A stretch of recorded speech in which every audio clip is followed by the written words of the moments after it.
नमस्ते। आज का हमारा टॉपिक है दादू पंथ। इससे पहले वाले वीडियो में मैंने आपसे संत दादू पे चर्चा की थी।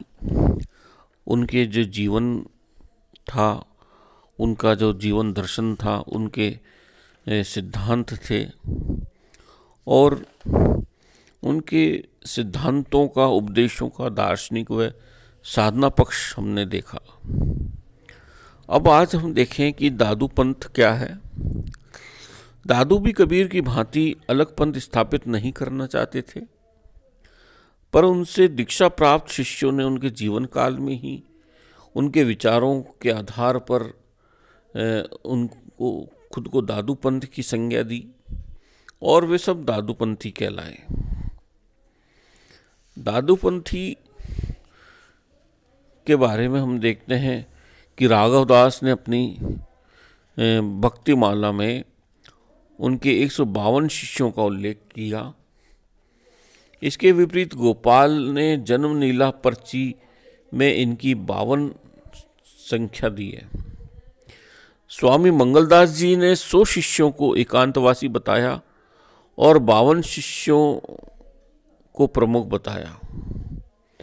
परंपरा, स्थान भेद और रहन सहन के आधार पर ये 52 शिष्य 52 थामों के रूप में बन गए। ये 52 थामे जयपुर, अलवर, मारवाड़, मेवाड़, पंजाब में स्थित हैं। इन 52 में से रज्जब और सुंदरदास प्रमुख हैं। जॉन ट्रेल ने दादू पंथ के अनुयायियों को 2 श्रेणियों में बांटा। पहला अनुयायी यानी गृहस्थी, दूसरा प्रचारक यानी साधु जो ब्राह्मण कार्य करते थे।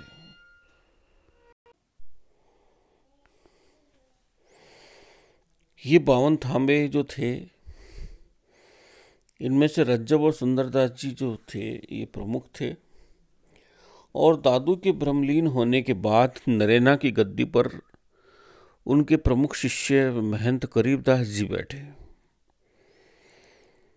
और ऐसी परंपरा के द्वारा आज भी विद्यमान है कि शिष्य गद्दी पर बैठा करते हैं। और इस पंथ के जो विशेष सिद्धांत थे वे थे कि दादू पंथी आजीवन अविवाहित रहते हैं। जीवन काल में वे किसी गृहस्थ का बच्चा गोद लेकर उसे अपना शिष्य बनाते हैं। और ये मंदिर, मस्जिद, माला, तिलक आदि में विश्वास नहीं करते हैं। ये नगरों में नहीं अपितु दादू द्वारों व छावनी में निवास करते हैं। दादू पंथी अपने साथी के मरने पर न उसे जलाते हैं न दफनाते हैं, अपितु उसे खाट पर लेटाकर जंगल में जंगली जानवरों व पक्षियों के लिए भक्षण के लिए छोड़ जाते हैं। दादू दयाल जी के साथ भी ऐसा ही हुआ था। उन्हें नरेना के पास की पहाड़ी पर उनके अनुयायी छोड़ आए थे। 1750 में जयतराम जी दादू पंथ के महंत बने और ये जब ये पंथ 2 से अधिक श्रेणियों में बट गया। इनमें 5 प्रमुख हैं।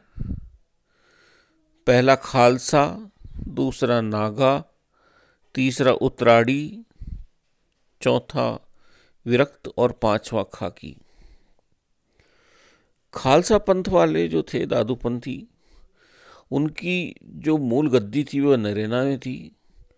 और दादू के बाद यहाँ उनका पुत्र गरीबदास जी हुए और उनकी मृत्यु के बाद उनका चाचा मिस्कंदास गद्दी पर बैठे।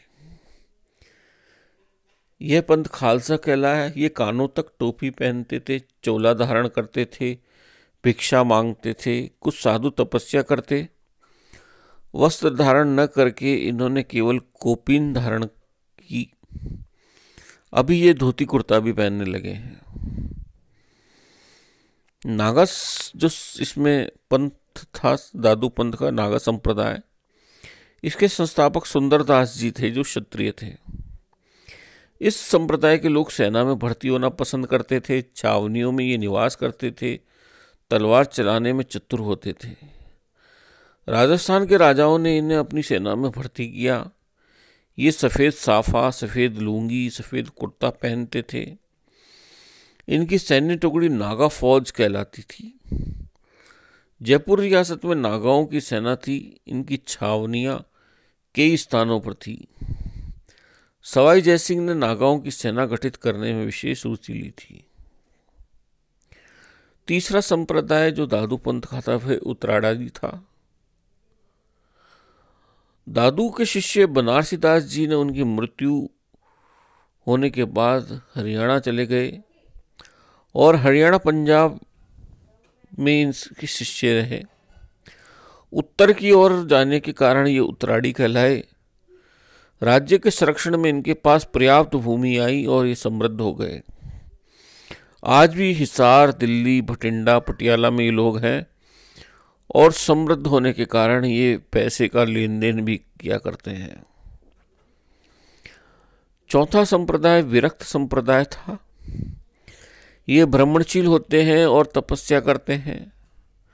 श्वेत वस्त्र इन्होंने धारण नहीं किए, अपितु कोपीन या भगवस्त्र धारण करते हैं।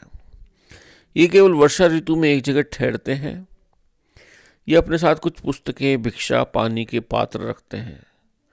जयपुर राज्य ने इन्हें कुछ भूमि दान दी और बाद में संप्रदाय जयपुर में बस गया। पांचवा संप्रदाय खाकी संप्रदाय। ये दादूपंथी संप्रदाय शरीर पर भस्म लगाते, जटा रखते और भ्रमण करते थे। ये मानते थे कि जिस प्रकार बहता पानी शुद्ध रहता है उसी प्रकार साधु को अपनी आत्मा को शुद्ध रखने के लिए सदा घूमते रहना चाहिए।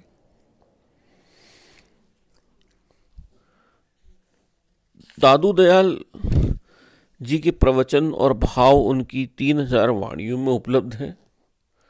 उनकी जो प्रमुख पुस्तकें थी वे दादू दयाल री वाणी और दादू दयाल रा दोहा प्रमुख हैं।